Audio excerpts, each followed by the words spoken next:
Hey, welcome to the Brisbane Small Business Show. There was a slight technical hitch, but Peter will be there. It will be here in just 1 minute. Really excited to have Peter Hartley from Ambient IT come along today. He is very, very knowledgeable about IT, knows all these things. I've just explained to him that we had a technical hitch, and for once, it wasn't the IT guy causing the technical hitch. It was user error. I was in the wrong show, guys, but I've got Peter here now. Thanks, Peter. I have explained that it's my fault. So, Ambient IT, tell us a little bit more about Ambient IT. So Ambient IT has been around for nearly 15 years, and I came into play here a little over 2.5 years ago. The focus of Ambient IT is a set of 8 principles that we hold ourselves to that is largely about doing great ethical IT, but most importantly, one thing we hold above everything else is legendary customer service, making sure that the people can actually understand the tech that we speak. And you want to help people swear by their systems, not at them. You've even trademarked that, which I like, which is fantastic. So, Peter, tell me a little bit more about you. Basically, Amber reached out and said to me, hey, Kevin, with this, and you just use the term, the great migration, the great work from home migration. I think it's great. All of a sudden, you've gone, all these people from offices working from home, we don't know what equipment they're working on. We don't know how that's hanging in to the office technology. Have you thought about data security? And I went, oh. It is a big concern for a lot of people because honestly, most people don't think about it. It's a secondary thing to everything else that you do. When you work in an office, it's a massive consideration that's probably been built up since your company started from one person and through subsequent IT companies or through changes in real world experience, you've added extra security. You've put in place things such as backups and you've... Okay, so Kevin, I know this is a new concept, but backups are very important. Keeping your data and protecting yourself, especially in this day and age, is crucial. The cost of data loss for a business can actually be the difference between a functioning and profitable business and being bankrupt. Not to mention the cost of staff sitting there doing nothing while they're waiting for access to files to come back. Well, in particular time when, you know, there is a bit more pressure under businesses than usual right now anyway. So, yeah, so thinking about this data security issue, of course, we're all using a range of different things to talk to each other. You know, we're not just picking up the phone and having a bit of a chat. Phone, that's really old version of a phone, isn't it? We're not just picking up the phone and having a chat with everyone, right? You know, look, that's doing some of the way, but there's a lot more people using Zoom and GoToMeetings and Office 365 and blah, blah, blah, blah, blah, blah, blah, blah. And I wonder if people have thought about the security issues associated with all of these different things. So we had a prime example of this last week. Zoom, which is a fairly new but also one of the more dominant players in the video conferencing space.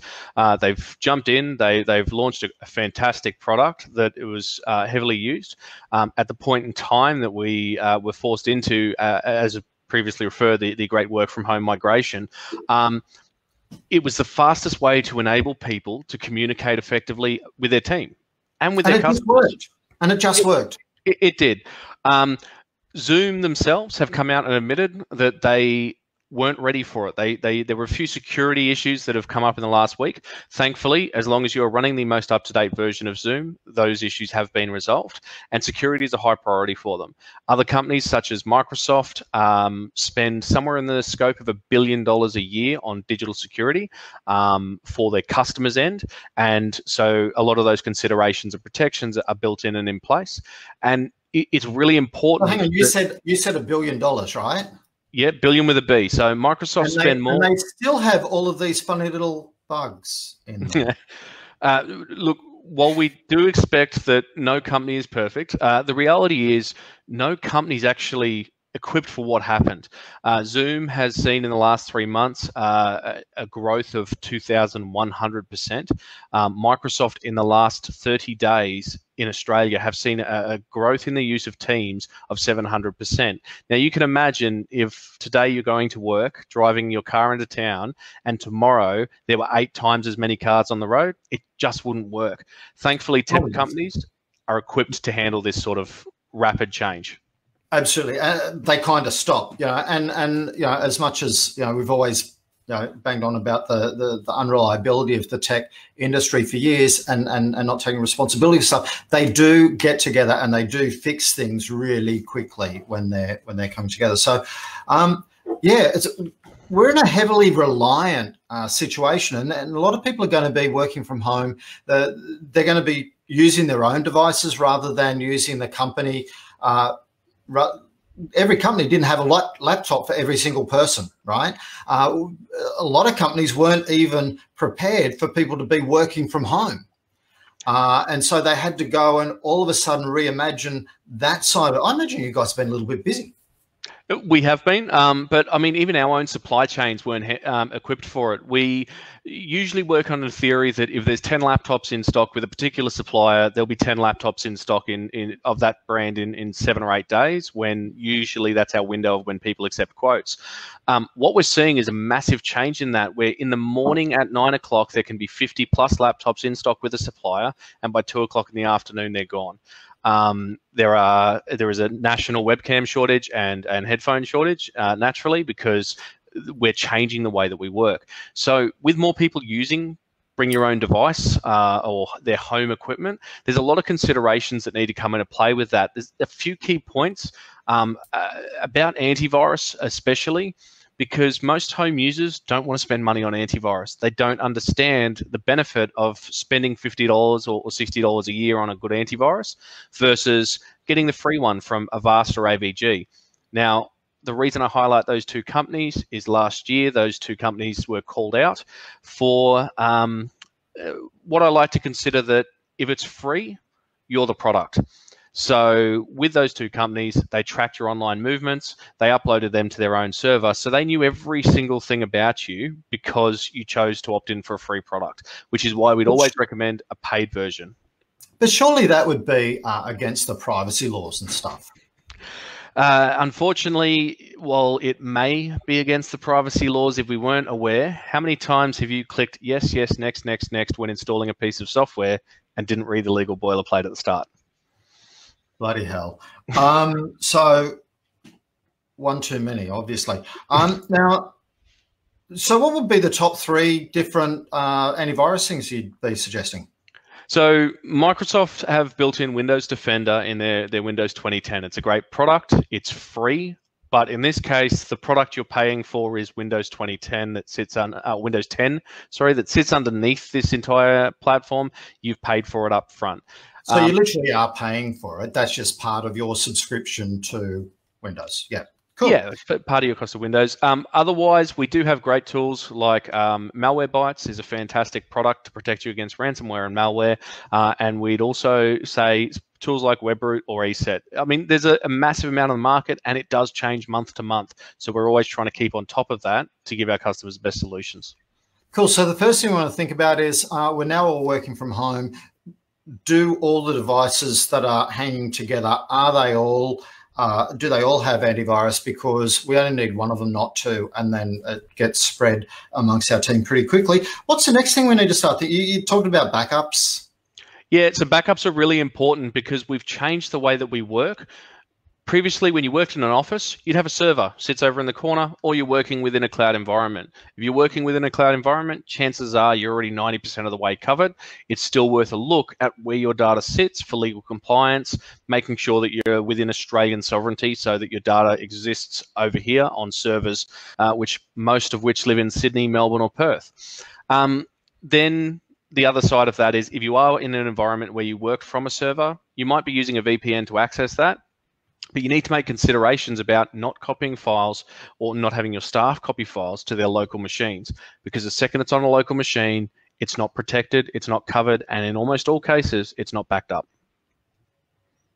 Okay, so if I'm using a thing like Dropbox or something, do I need to have a backup as well? Dropbox would say no.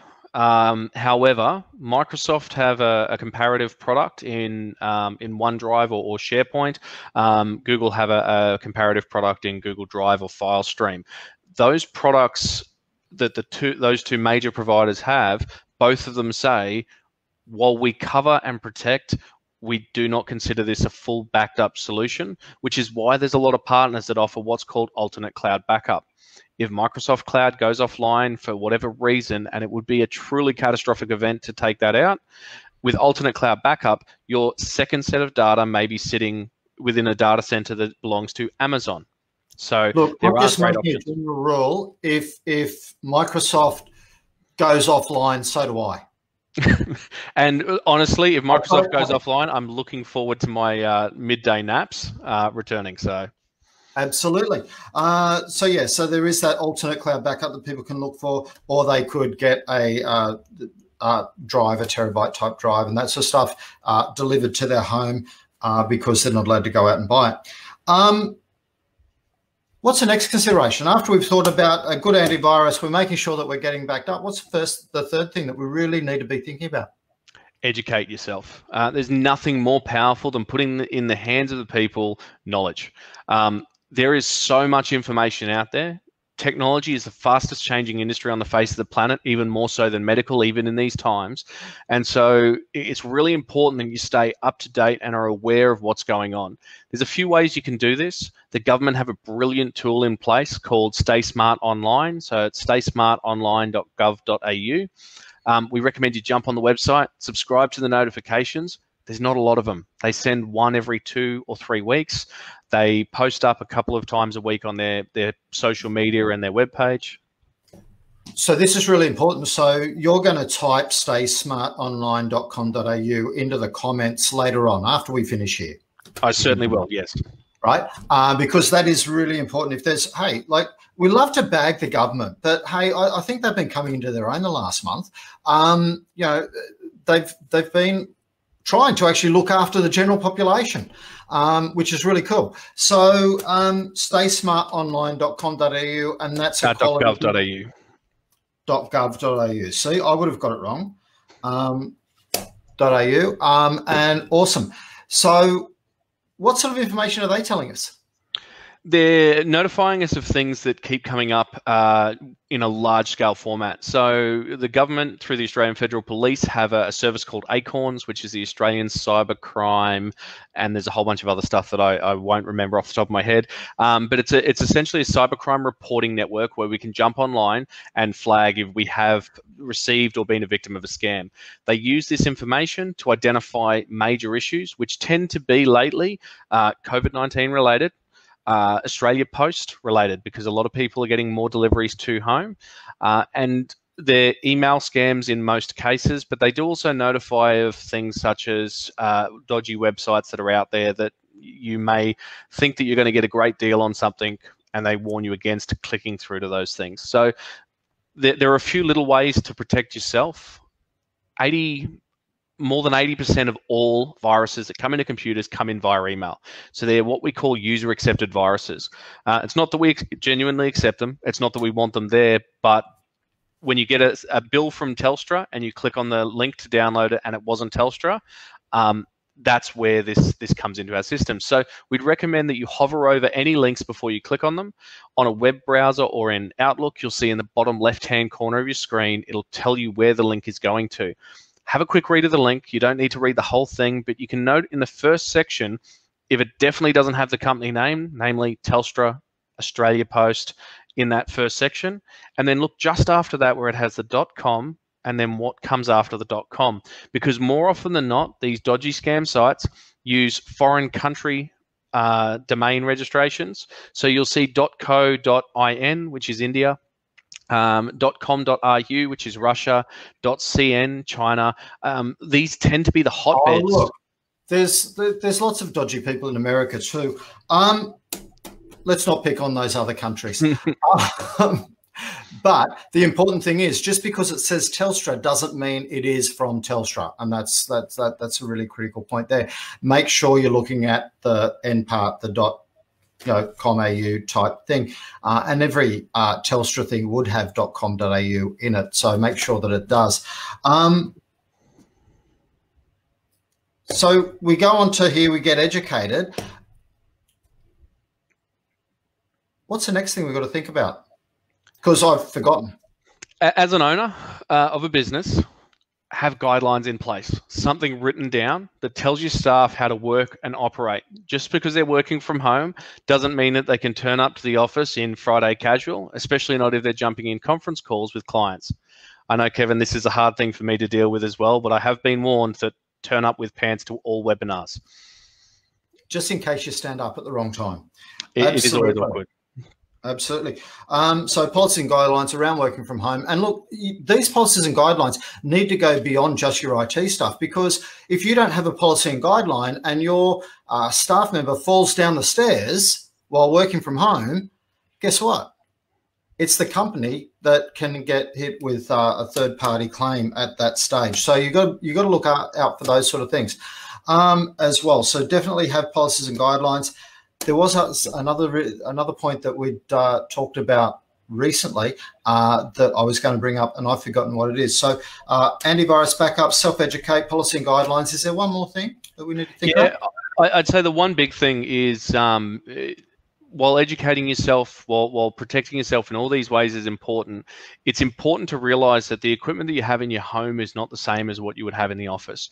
It's not built to the same standards. It's not equipped to handle the same sort of loads that are put onto it. You would be surprised, but the average office would use a fraction of what you would use in a 3-hour window of an evening at home, especially when you have 3 or 4 kids all streaming high definition or 4K Netflix. So look at your equipment, have a look what's in place. And this doesn't just apply to the physical machine that you have sitting in front of you, the webcam that you have when you're talking to somebody, the headset you're wearing, but the chair that you're sitting in every single day. It's important that you take care of yourself through this process. And most importantly, one more thing that I had on my list here, Kevin, is communicate with your IT provider.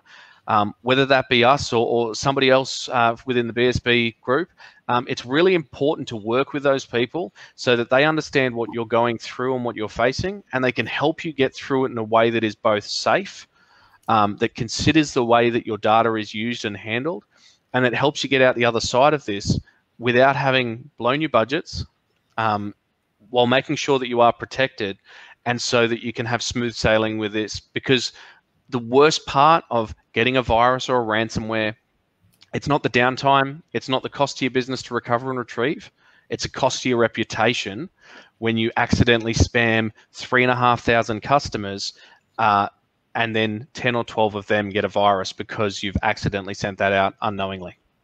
Yeah, I'm sorry about that last week, Pete. We enjoy your emails, Kevin, though. I know you do. But I did actually have to call Amber the other day, and it was on I think it was a Sunday morning, because I turned on the thing. All of a sudden, I had a whole lot of freaky windows opening up, and she saved me. So even if you are mildly aware of these things, as I would call myself, mildly aware, I don't think I'm any super user whatsoever. I do all the dumb user tricks, like even log into the wrong streaming service from time to time. But apparently, she said, you must have clicked on something. I said, I can't recall clicking on anything, but clearly I had, or I would not have had the virus. Oh, that was the other thing that I did want to bring up. Apple people have long held the belief that they're safe from all of this stuff. But I've actually heard rumors that they're not. So one of the greatest moments in my IT career, it spans 15 plus years now, is we got a notification of a report done by Malwarebytes. Malwarebytes is an industry leader in protection against malware and ransomware. They invest a lot of money in identifying and tracking trends, and they release a report every single year. And while we do like our moments to identify to Apple users where they are maybe misguided or listening to false information on the internet, there was a moment there that highlighted to us exactly why we keep reinforcing the point. Just because you have an Apple doesn't mean you're protected and immune to viruses. The average Apple device last year was found to have twice as many virus infections than a Windows machine. So you're not immune anymore. You're not in a safe space where nobody can get to you, whether you're Apple's a Mac user, whether you're a PC user, or even on your phones if you're an Android user. Make sure that you're protecting your machines with a good solid antivirus and a good amount of education around what you're doing. Yeah, speaking of which, antivirus for phones, does that exist? It does in many forms. If you were to ask me, is there one product that does better than everyone else? Not really. It's a very infantile product. A lot of people say that there's not really any benefit or use to it. Oddly enough, with phones, because they're such a closed environment, especially on Apple's front, a lot of the protection actually comes from Apple and Google. They monitor and scan and protect their Play stores and their app stores. They identify malicious apps, they remove them, and then they trigger a removal on the remote device. So thankfully, we are a lot safer in those environments, and we have been, but it doesn't mean that you're entirely protected. So with that, only download from a known source. Yeah, well, at the end of the day, they want to protect their reputation too. So that's a really important thing. So look, Pete, today has been really informative. I really do appreciate it. I want you to put some information down below the government site. Also list down, your 3 top antivirus things if you can for us. Yep. I think they're the main 2 points of information. As I said, I'm going to teach you how to use that directory much, much better.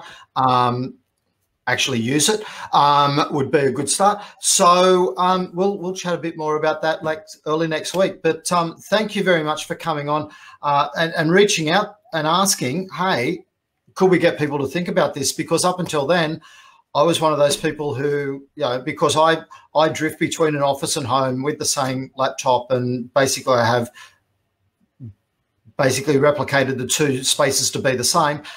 Not many people are in that sort of situation. I do really appreciate that. So thank you so much for offering to help out and to get people to think about these different things, because it's a really critical thing. No problem, Kevin, and thanks very much for having me on here. And if you are looking for someone, Ambient IT do an awesome job. They will help you swear by your systems, not at them. And you can have a chat with Pete or Amber or any of the rest of the team that are there. Thanks, mate. Thanks very much.